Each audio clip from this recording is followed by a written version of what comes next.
नीलम तिवारी, आप देख रहे हैं Satyavarta TV news. Satyavarta TV news में आपका स्वागत है। आइए नजर डालते हैं आज के मुख्य समाचारों पर। कांग्रेस पार्टी ठाणे जिला ग्रामीण अध्यक्ष दयानंद चोरगे द्वारा 24 जनवरी को वाटिका होटल में होगी सभा।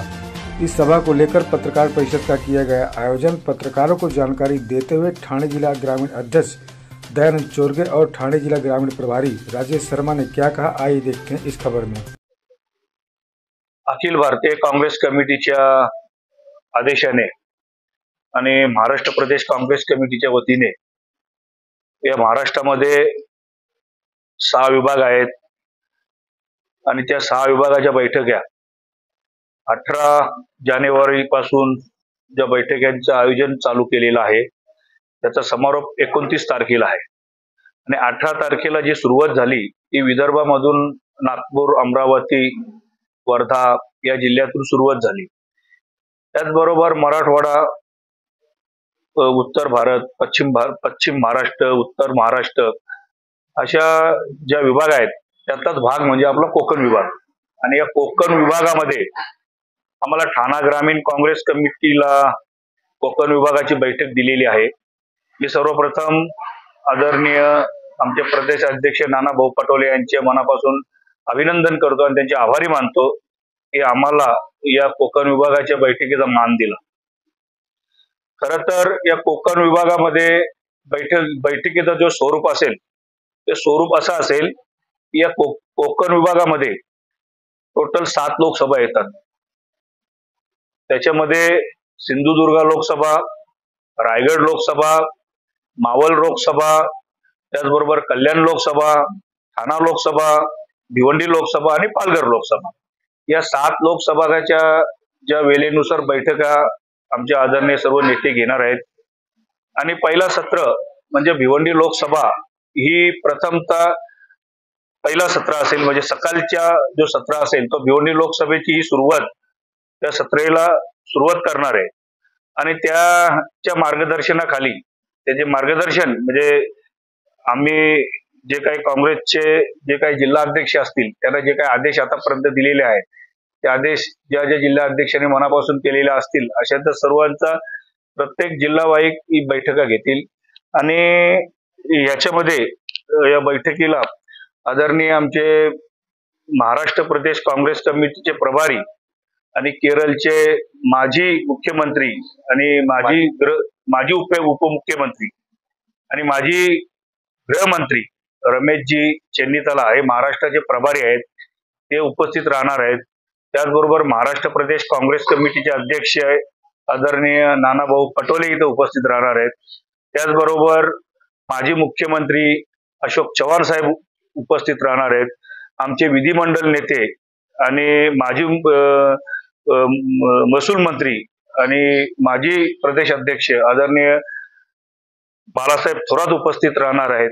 माजी मुख्यमंत्री पृथ्वीराज चव्हाण उपस्थित राहणार आहेत। आमचे विरोधी पक्ष नेते विजय वडेट्टीवार उपस्थित राहणार आहेत। माजी मुख्यमंत्री सुशील कुमार शिंदे उपस्थित राहणार आहेत।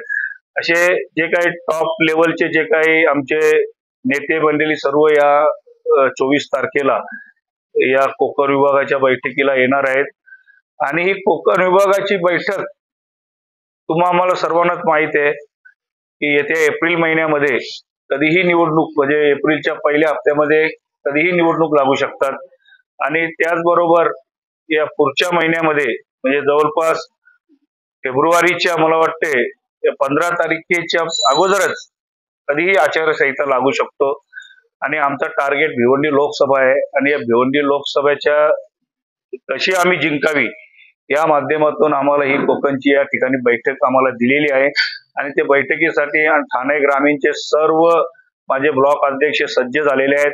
माझे ठाणे ग्रामीणचे सर्व पदाधिकारी सज्ज झालेले आहेत। आमचे ठाणे ग्रामीणचे प्रभारी आदरणीय राजेश शर्मा हे आवर्जून या बैठकीमध्ये त्यांचं खूप लक्ष आहे आणि कुठेही ही एकदम सक्सेसफुल आणि चांगल्या पद्धतीने ही आम्ही कोकण विभागाची बैठक आम्ही ही पार पाडू एवढा मी तुम्हाला विश्वास देतो। या मीटिंगची विशेष जे एम टार्गेट आहे ते भिवंडी लोकसभा आहे, कारण भिवंडी लोकसभा येणारा जे फेब्रुवारी मध्ये आचारसंहिता कदाचित सुरू होईल, कारण 22 तारीख नंतर केव्हाही आचारसंहिता येऊ शकतात, हे लोकांनी एस्टिमेट केलं आहे. त्याप्रमाणे आम्हाला आमचे जे वरिष्ठ आहेत त्यांनी सांगितलं की भिवंडी लोकसभाची तयारी करा आणि त्याप्रमाणे रमेश चेन्नीथालाजी स्वतः इथे येणार आहे. कारण हे जे रिजन आहे कोकण आणि ठाणे याच्यामध्ये एकच सीट जी आहे जी आम्ही निवडणूक लढणार आहे भिवंडी लोकसभा. तर ते एक मापदंड असेल, real measurement of this meeting. आणि हे टार्गेट कॉन्स्टिट्युएन्सी आम्ही जिंकणार 100%, त्याबद्दल काही विषय नाही. पण त्याच्या लेखाजोखा बूथ कमिटी सगळे जे काही अरेंजमेंट आहेत ते रमेश चेन्नीथालाजी, जसं चोरगेजी आहेत, आणखीन आमचे जिल्हाध्यक्ष आहेत, आमचे ब्लॉक सगळ्यांची माहिती घेणार आणि माहितीमध्ये आणखीन त्यांना काही सुचवायचे असेल ते सुचवतील. आंदोलन असतील, आणखीन काय करता येईल निवडणूक जिंकण्यासाठी. आम्ही महाविकास आघाडीमध्ये इंडिया अलायन्समध्ये 100% भिवंडी लाख मतांनी जिंकणार, त्याबद्दल दुमतच नाही आहे. तरी पण आम्हाला संपूर्ण कोकणमध्ये एक सीट आहे, तर ह्याची आम्ही जास्त लक्ष याच्यावर आमचं आहे. त्याप्रमाणे ह्या मीटिंगच्या मेन एजेंडा आहे. भिवंडी लोकसभा याच्यामध्ये 2 वेळा तुम्हाला हार पत्करावी लागलेली आहे आणि असं असताना राष्ट्रवादीने या भिवंडी लोकसभेवरती दावा केलेला आहे का काँग्रेस तेवढे मतं आता राहिली नाही, त्यामुळे त्यांना ही जागा देण्यात यावी. नाही, हे जे आता नवीन आलेले आहेत, एकनाथ शिंदे बरोबर होते आणि आता आले. लास्ट टाइम पण ते ऐन वेळी काँग्रेसमध्ये आले होते आणि जसं अनाउन्समेंट झालं की ते लगेच कपिल पाटीलकडे पळाले. आता हे व्यावसायिक राजकारणी लोक आहेत, त्यांच्याबद्दल आपण काही सांगणार नाही. कारण महाविकास आघाडीमध्ये आपण सगळ्यांचं स्वागत करू, जे लोक यायची इच्छुक असेल, जे लोक निवडणूकमध्ये आम्हाला मदत करतील. पण हे जे आलेले आहेत हे यांच्या एजेंडा संघटना, समाजसेवा किंवा जनहित नाही आहे. लास्ट इलेक्शन मध्ये ते आले, 2 दिवस राहिले, नंतर त्यांना फोन आला, परत गेले. तर हे काय सांगणार, ह्यांच्या व्हॅल्यू काही जास्त नाही आहेत. आणि इथे पार्टी स्ट्रेंथ जे आपण सांगितलं, कोणी सांगेल की इथे आफ्टर इंडिपेंडन्स देश जेव्हापासून निवडणूक सुरू आहे फक्त 2दा बीजेपी चिंतामणी बनगाचे भिवंडी येते तेव्हा निवडून, नाहीतर कंटिन्युअस सिंगळा साहेब आणि जे कोणी काँग्रेसचेच खासदार इथे निवडून यायचे. इथे कधी बीजेपी किंवा आणखी कुठल्या पक्षाचे लोक आले नाही. आता स्ट्रेंथ वाईज जर तुम्ही विचारलं तर भिवंडी ईस्ट वेस्ट आज अजूनपर्यंत 50,000 मतांनी आम्हीच आघाडी असतो. शहापूरमध्ये खूप कमी मतांनी आम्ही माघार असतो. आणि आता जे महाविकास आघाडीचं स्ट्रेंथ आहे, 2 राष्ट्रवादी गुट झालेली आहे, ते आमच्या दुर्दैव आहे. शिवसेनाच्या 2 ते पण आमच्या दुर्दैव आहे. कारण हे लोक राहिले असते तर आणखीन मला 2 लाख मतांनी मी जिंकलं असतं. पण आता हे जे सगळे गोष्टी आहेत ते तर चालूच असणार निवडणूक डिक्लेअर होईपर्यंत. पण we all thankful to everybody. आम्ही सगळ्यांचे आभारी आहोत.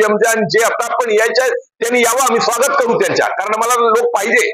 पण ह्याच्यामध्ये स्ट्रेंथच्या चर्चेच करूच नका कोणी, कारण महाविकास आघाडी म्हणून स्ट्रेंथ आहे. आता काँग्रेस, शिवसेना, एनसीपी नाही तर लोकांच्या मन दुखेल, आम्ही शक्ती प्रदर्शन करायचं की तुम्ही शक्ती प्रदर्शन करायचा, हे बरोबर नाहीये. हे बरोबर. इसी तरह सबसे पहले खबरों को देखने के लिए हमारे चैनल को सब्सक्राइब करें, लाइक करें, शेयर करें. धन्यवाद.